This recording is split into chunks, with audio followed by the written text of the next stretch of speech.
Welcome to Triforce Blitz, a new game mode for Ocarina of Time Randomizer. Before I tell you what exactly Triforce Blitz is, let me tell you why it's awesome. Seeds are short, and there's a time limit of 2 hours. No need to forfeit if things go wrong, it'll all be over soon. You'll never have to do another barren forest temple or fire temple. There's no boring half-hour go modes to sleepwalk through. Hints give stronger info. If you can figure out the logic of a seed, you'll actually finish faster. And as a bonus, casino seeds are much less likely. If you've played the standard weekly settings, you already know enough to play a Triforce Blitz seed. In short, Triforce Blitz has everything about Rando that you love without all the stuff that isn't fun.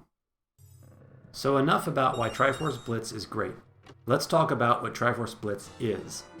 In Triforce Blitz, your objective is to find the 3 Triforce pieces, the Triforce of Power, Wisdom, and Courage. Once you find all 3 pieces, you warp to the credits and the seed is done. This should sound familiar if you've ever played Triforce Hunt. All of the Triforce pieces are hidden in dungeons throughout Hyrule, and you have some new hints to point you in the right direction. Each Triforce piece has its own set of path hints, which works the same way as dungeon reward hints in the Season 5 tournament or league settings. But instead of pointing you towards a dungeon boss, these hints will point you towards a specific Triforce piece. In addition, there is a new hint type called Path Count, which tells you the total number of items on the path to a Triforce piece. Path Count hints for all 3 Triforce pieces are located right outside your starting location at the Temple of Time. You can immediately get this info at the start of your run and choose your strategy based on whether it looks like a jet seed or an all dungeons disaster.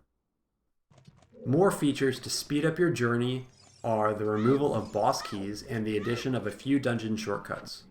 Triforce Blitz enables the shortcut for Jabu Jabu's Belly and the Forest Temple, meaning that you can go straight to the boss without saving Ruto or defeating all of the Poes. And removing boss keys lets you go directly to the boss in the Fire and Water Temples. These changes do alter the logic slightly from the Season 5 tournament settings, so be prepared for the occasional logical gold scale to defeat Morpha, or small keys showing up on Phantom Ganon. And finally, the time limit.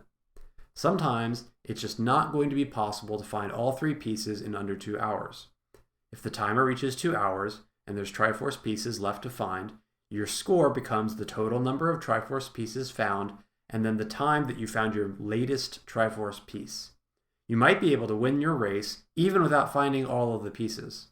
And during the race, it may be to your advantage to give up on pieces with a very high path count if it means finding the other pieces more quickly. That's everything you need to know before trying out Triforce Blitz. There's a link to some async seeds in the description to get you started. You can use these patch files with the web patcher at ootrandomizer.com to get up and running. There's also additional details about the hint distribution and disabled checks in the rules document, which is also in the description. I hope you have a great time playing Triforce Blitz.